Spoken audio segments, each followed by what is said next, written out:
একদিন হজরত উমর রাজিয়াল্লাহু তার ছেলের মুখে এক অদ্ভুত গন্ধ টের পেলেন। তিনি জিজ্ঞেস করলেন, তুমি কি মদ খাইয়েছ? ছেলে বলল, না বাবা, আমি নাবিজ খেয়েছি। নাবিজ হল 1 কেজি দুধে 10-12টি খেজুর সারারাত ভিজিয়ে রাখলে যে পানীয় তৈরি হয়।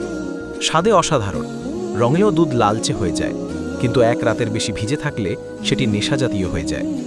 উমর রাজিয়াল্লাহু এর ছেলে তা 4 রাত ভিজিয়ে রেখে খেয়েছিল স্বাদের জন্য, কিন্তু তার নেশার পর্যায়ে পৌঁছে গিয়েছিল। মুখে গন্ধ পেয়ে হজরত উমর তাকে মসজিদে নিয়ে এলেন এবং একটি পিলারের সঙ্গে বেঁধে দিলেন।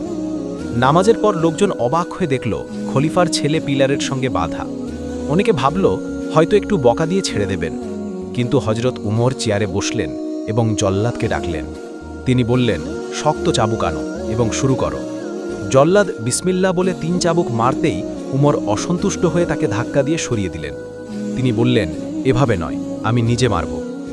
তিনি নিজ হাতে চাবুক মারতে শুরু করলেন। প্রতিটি চাবুকে ছেলের পিঠ থেকে রক্ত ঝরে মসজিদের বারান্দা লাল হয়ে উঠল। ছেলে কাঁদতে কাঁদতে বলল, আব্বা, আর কখনো মদ খাবো না, আমাকে মাফ করে দিন। কিন্তু ন্যায় বিচারের ক্ষেত্রে হজরত উমরের মন নরম হল না। আবু সাহামার মা বললেন, 30টা বাড়ি হয়েছে, বাকি প্রতিটি বাড়ির বদলে আমি সদকা দেব। তাও হজরত উমরের মনে মায়া দয়া হল না। 40টি চাবুকের পর ছেলেটি অজ্ঞান হয়ে গেল। 50টি চাবুকের পর তার মৃত্যু ঘটে। মসজিদের পরিবেশ নিস্তব্ধ হয়ে যায়। হজরত উমর শান্ত কণ্ঠে বললেন, ওকে গোসল করাও, জানাজা পড়াও, দাফন করো।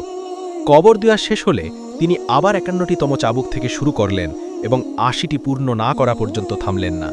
শেষে তিনি আল্লাহর দরবারে মিনতি করলেন, হে আল্লাহ, সে আমার ছেলে ছিল বলে আমি 1 চাবুকও কম মারিনি, ন্যায় বিচারে কোনো ছাড় দিইনি। কিয়ামতের দিন আমাকে যেন জালিমদের দলে ধার করিও না।